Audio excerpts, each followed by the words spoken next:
everyone, my name is Alice and this channel is called Alice's Life.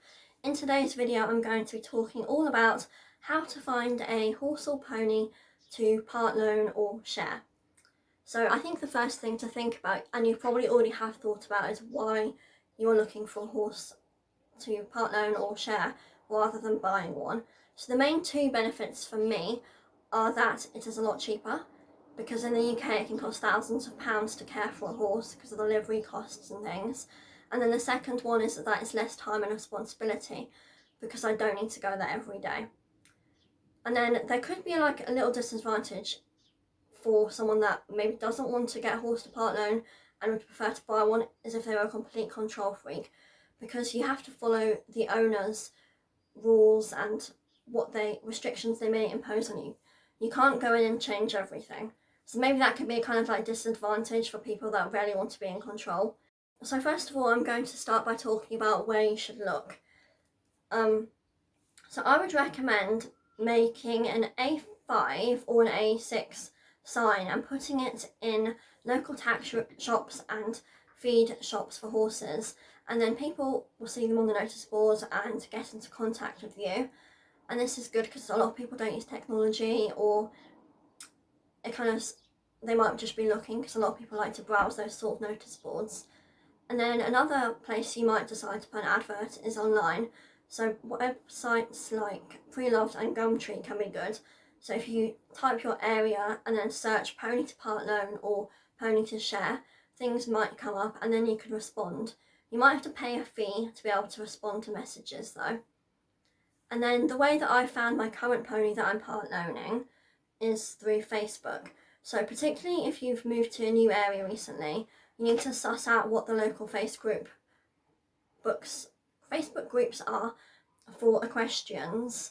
So they might be called Grapevine or Buying and Selling. So if you go on there and then type in what you're looking for maybe, but keep it quite open-ended, because if you're too specific nothing will come up, and then see if there's any adverts there that you can respond to. Okay, then the second main thing in this video is what to put in an advert. So it's really important that you include your physical details and like about yourself. So I think it's important to include your age, particularly if you're under 18, because the owners might be like, oh, we don't want someone that's a teenager because they're not responsible and then they've got exams, so they might not be reliable. So maybe if you are going to say I think you should say your age and then say, oh yes, but kind of balance it out by saying that you're reliable, or you've had some sort of experience, or that a parent is able to come with you. And then apart from that, it's very important to include your height. So I'm 5'6", so anything below 14.2, or even a 14.2 pony that was a bit thoroughbredy or slim, my legs would probably be hanging too far below its tummy. So I think I wrote 14.2 to maybe 17 hands, because I think 18 hands is a bit giant.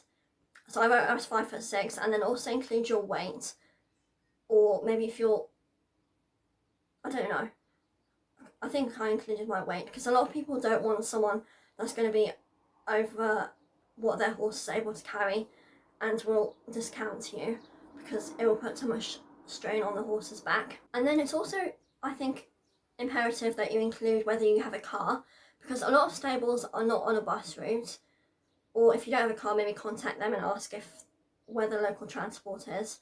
So on my advert I wrote that I have a car. The next thing is to be very honest about your existing experience.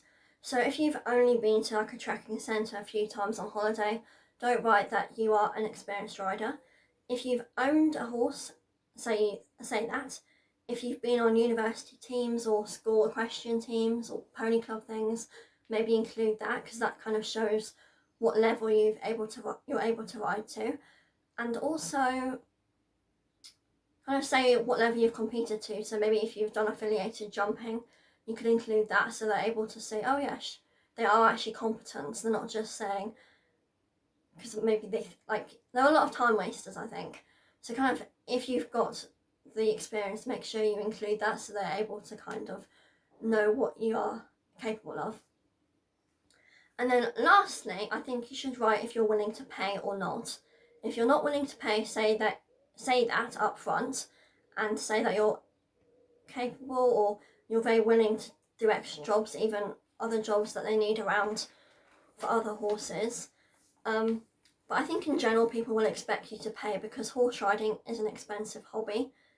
If you've got a budget, maybe you could include that, or just write a quick little sentence saying willing to pay at the bottom of the adverts. The final thing to think about if you're looking for a horse or pony to part loan is questions that you should ask once you get them on the phone or once you actually go and see the equestrian in person. So ask why they are looking for someone, and be very wary or suspicious if maybe they want someone to exhaust the horse or to exercise it so that the current rider is able to ride it safely or has lost their nerve. Just be wary that things like that do go on.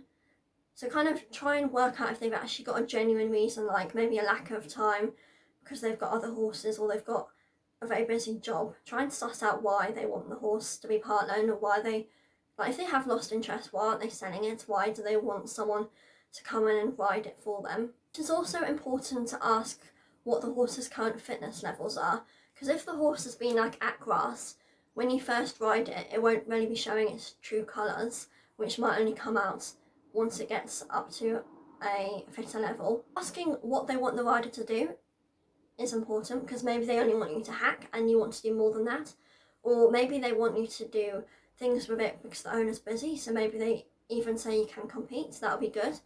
Or maybe be clear, if they want someone to jump it and get the horse out jumping, say, oh no, I don't like jumping. Or if they want someone to do schooling, say, oh no, I don't think I'm suitable. So make sure that you match up with what they actually want. When you meet, make sure you understand if there is a contribution required. That might be weekly or it might be monthly. So, and also, should it be a cheque, should it be in cash, or maybe even automatic bank transfer? Maybe even try and get that in writing. But maybe they don't want you to pay regularly and they just want you to pay for the occasional thing. So with my current pony that I'm part loaning, I pay for half the cost of shoes, half the cost of physio, and half the cost of saddle fitting. But then if I do a riding lesson or even go to a competition, I've paid for the full amount, which I'm okay with, and I think I'm getting a very good deal. And it's mutually beneficial because I think they're also getting a good deal because I'm reliable. Also establish what they want you to do. So maybe they want you to muck out, maybe they want you to poo pick. Yeah, so make sure you know what you're meant to be doing and you know where the things are and the tools are, so that you're able to do that all by yourself if no one else is around. Another important thing you might want to consider if you're in the UK is that the British Horse Society has a loan agreement that you could adapt for your specific use, and maybe print that out and both of you sign it so you both know exactly all the terms. So that terms and what's involved in the agreement, or it might just be done through writing. But I think having something in writing is a good idea. So if there are any disagreements in the future, you have this piece of paper to fall back on. But I would also recommend getting the BHS gold membership. So I've got that, and that was a prerequisite. I don't know how to say that word, but the owner wanted me to have rider cover so that I was insured whilst riding. Yes, I've got that, and that is £7 a month for the gold membership, and I think I get about 4 magazines or 6 magazines a year as well, so that's good. I've never had to use the BHS membership, and I think if you're a pony club member, which I think is under 25, so you also have, that also includes the third party insurance as well. So I think that's for if you're hacking the horse and it kicks a car, then I think the BHS will cover that. Or if there's some sort of legal issue or you become seriously injured. So if I became concussed, I was once concussed. But if I had some sort of severe brain injury, then I could sue them. But if I have the BHS thing, then I'm kind of covered and they're also covered, so they feel better. So that's something you should consider, is that you should definitely have is rider cover, rider insurance. Okay, so that was the 3 topics. So first of all, we looked at where to look. Next, we looked at what to include in your advert. And the third thing was what to ask about the horse. Okay, thank you for watching. If you like this video, give it a thumbs up, and bye.